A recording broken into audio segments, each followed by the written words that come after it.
ശ്രീനാരായണ ഗുരുദേവ തൃപ്പാദങ്ങളിൽ എൻ്റെ സാഷ്ടാംഗ പ്രണാമം. ശ്രീ മങ്ങാട് ബാലേന്ദ്രൻ സാറിൻ്റെ ഗുരുദേവ കഥാസാഗരം ഭാഗം 115 ഇബ്രാഹിമിന് കിട്ടിയ മാമ്പഴം. ഭാഗം 115 ഇബ്രാഹിമിന് കിട്ടിയ മാമ്പഴം ഇവിടെ ആരംഭിക്കുന്നു. ശിവഗിരിക്കു സമീപത്തുള്ള ഒരു പ്രദേശമാണ് നടയറ.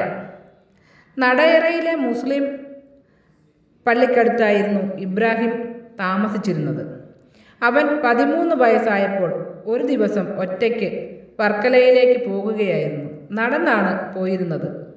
ചെറിയ കുറ്റിക്കാടിനും പടർന്നു പന്തലിച്ചു നിന്നിരുന്ന പറങ്കിമാവിൻ കൂട്ടങ്ങൾക്കിടയിലൂടെയുമായിരുന്നു വഴി. ശിവഗിരിക്കടുത്തുള്ള തോടിന് വടക്ക് പുറത്തെത്തിയപ്പോൾ ഇബ്രാഹിം വെള്ളമുണ്ട് ചുറ്റി ഉടുത്തിരിക്കുന്ന ഒരാൾ തനിക്കെതിരെ നടന്നു വരുന്നത് കണ്ടു. തലമുടി പറ്റെ പെട്ടിയിരിക്കുന്ന ആ ആൾരൂപത്തെ ഇബ്രാഹിം ഇമവെട്ടാതെ നോക്കി നിന്നു. കിണ്ടി പോലുള്ള ഒരു പാത്രവും പിടിച്ചുകൊണ്ട് മറ്റൊരാൾ അദ്ദേഹത്തിന് പിന്നാലെയും നടന്നു വരുന്നുണ്ടായിരുന്നു. ഇബ്രാഹിം അദ്ദേഹത്തിന് കടന്നു പോകുവാൻ സൗകര്യമൊരുക്കി ഒരു വശത്തേക്ക് ഒതുങ്ങി മാറി നിന്നു. അപ്പോൾ വഴിയരിയിൽ നിന്നിരുന്ന വലിയൊരു പറങ്കിമാവിൻ്റെ ആ വഴിക്ക് മേലെ കൂടി കുറുക്കിട്ട് നിന്നിരുന്ന ചില്ലയിൽ നിന്നും നല്ല നിറവും മണവുമുള്ള ഒരു തുടുത്ത പറങ്കിമാമ്പഴം അടർന്നു വീണ് അദ്ദേഹത്തിൻ്റെ കാലിന് മുന്നിൽ വീണു. അദ്ദേഹം ആ മാമ്പഴം കുനിഞ്ഞെടുത്തു. എന്നിട്ട് ഇബ്രാഹിമിനെ അടുക്കലേക്ക് വിളിച്ച് അത് കൊടുത്തു. എന്നിട്ട് ഇങ്ങനെ പറഞ്ഞു, ഇത് നിനക്കുള്ളതാണ്. അതിനുശേഷം അദ്ദേഹം നടയറ ഭാഗത്തേക്ക് നടന്നുപോയി. നല്ല വിശപ്പുണ്ടായിരുന്നതിനാൽ ഇബ്രാഹിം ആ പറങ്കിമാമ്പഴം അവിടെ നിന്ന് തന്നെ മുഴുവനും തിന്നു. മുൻപൊന്നും കഴിച്ചിട്ടില്ലാത്തത്ര മധുരവും രുചിയും ആ മാമ്പഴത്തിനുണ്ടായിരുന്നുവെന്ന് അവന് തോന്നി.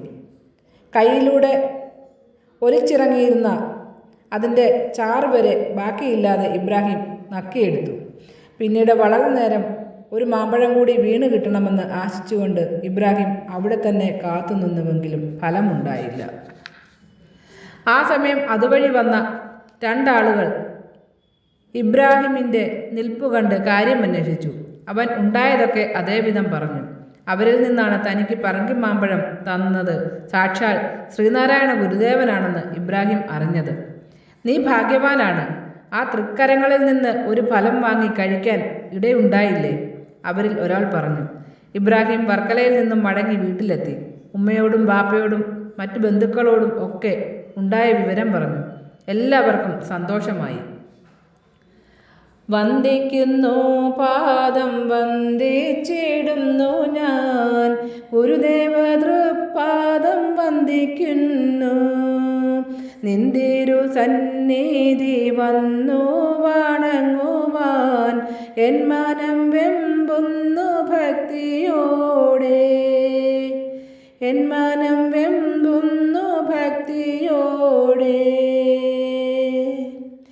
ശ്രീ മങ്ങാട് ബാലേന്ദ്രൻ സാറിൻ്റെ ഗുരുദേവ കഥാസാഗരം ഭാഗം 115 ഇബ്രാഹിമിന് കിട്ടിയ മാമ്പഴം ഇവിടെ അവസാനിച്ചിരിക്കുന്നു.